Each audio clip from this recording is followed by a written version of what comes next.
well done. Okay, next. Tiffany Co. So, Wes, how much money have you spent at Tiffany? No, I don't. I'm too busy growing a business, spending it on marketing. And I got really lucky. I married a woman who's just not fancy. So she's just as happy sifting through stalls at a market than going to Tiffany Co. So no, I can honestly say I've never made a Tiffany Co purchase. In fact, I think I've only been in a store once in my life. Yeah, I've never been. Yeah. Walked past and went, no, too hard. I ain't lining up to go. Yeah, to like shop. that's the whole. Yeah, like talk about add friction. Anyway, so Tiffany Co have just been purchased by LVMH. Yep. Which own half of the world now. Louis Vuitton Holdings. They bought RM Williams about that could be going back 3 years now. And what's really interesting about RM Williams is they're the Bush outfitter, right? But all the magazines have got nothing to do with the Bush anymore. All their marketing is corporate. Really? And I went into the shop yesterday because I saw through social media, I saw a new boot that had come out, which I thought was hideous on social media. So I was walking past the shop and I went into RM Williams yesterday and I said to the girl on the counter, I said, they are as bad in real life as they are on social media. And they are hideous, right? They look like a cross between a Croc and a gumboot. They are a disaster. They are terrible. Anyway, but I wear RMs every second day, right? So I love them as boots. But I grabbed a pair and they've just gone up another $50. And I said to the lady in the shop, I said, I've been buying RMs for maybe 12 years, maybe 10 years. And I said, I just think that they've probably passed me now as a customer, like the standard boot is $600.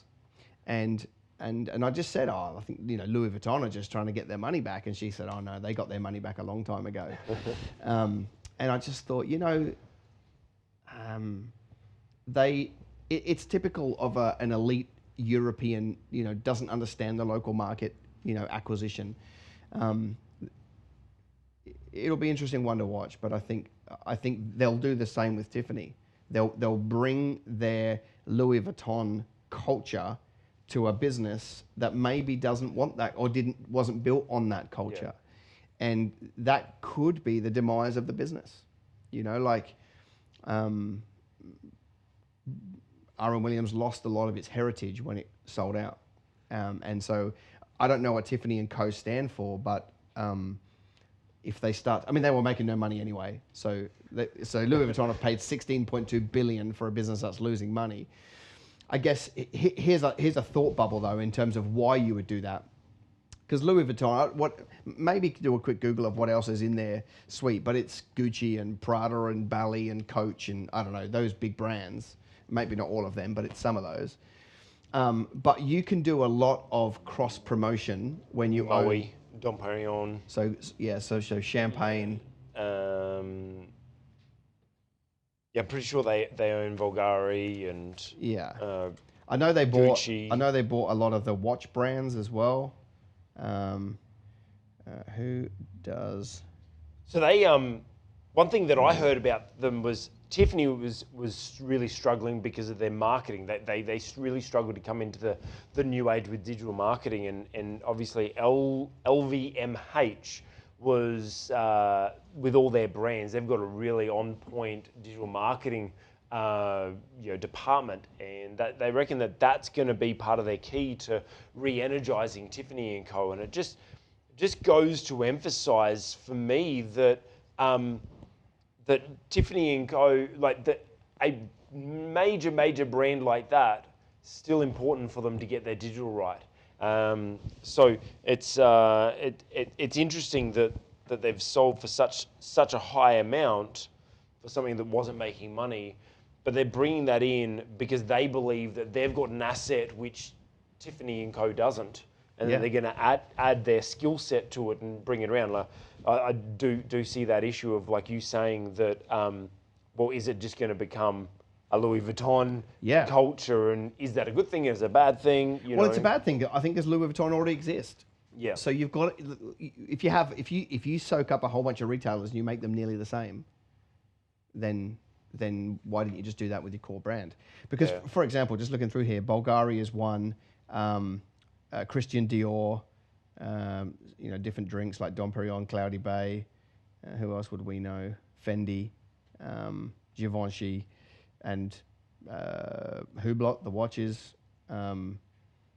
So you got a lot of soft, what they call soft luxury in there, and Marc Jacobs. Tiffany Co were the ones that they were saying that this is really their hard luxury that they've gotten. I mean, they've gotten the watches, but now getting the jewelry side of it.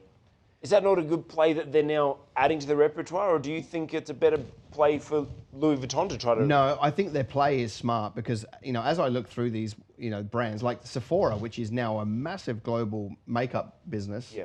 I mean, they're down here on the Gold Coast. Tag Heuer, which is amazing. What they will be able to do between the soft and hard is cross-sell. Because if you shop at Christian Dior, you'll probably happily shop at Louis Vuitton. And if you shop at Christian Dior, you'll probably happily shop at Tiffany Co. So by buying the business and buying the database, they will be able to sell more of their internal products to a bigger audience. That's got to be the number one reason that you would do it. You can't extract $16.2 billion out of a business if you are not going to sell your other businesses to Tiffany Co. and Tiffany Co. to your other businesses. Yeah. You won't extract any money out of the deal. You can't. They didn't buy that based on Tiffany Co.'s profits because there aren't any. So that's why there's that cross promotion, and so they just can't lower their standard, right? Because if they start to lower the standard of the businesses they buy, then they won't be able to cross promote. That's why R.M. Williams is probably one of the most elite clothing businesses in Australia, price wise, luxury wise, and so it's a good fit for them. But They seem to have a good spread though, don't they? Like they've got their finger in each of those luxury markets. Yes. Yeah. I haven't read the financials of the holdings company, but I do wonder how long you could keep going like that. At some point you own so much of it that you can't actually make any money out of it. I guess time will tell, but what can somebody learn from that?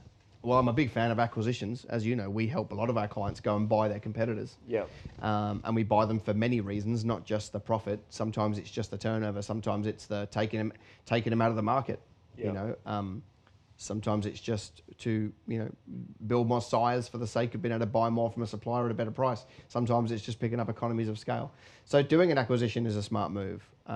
Their exact reasons for buying a loss-making business at $16 billion, I can't quite work out. Now we all might not have $16.2 billion to acquire another business, but I see this as for those who aren't ready to acquire, the power of JVs. Strategic partnerships with, there's this brand that happens to sell sell to my ideal market, but we don't sell the same product. It's quite obvious of the power of being able to join forces with them to share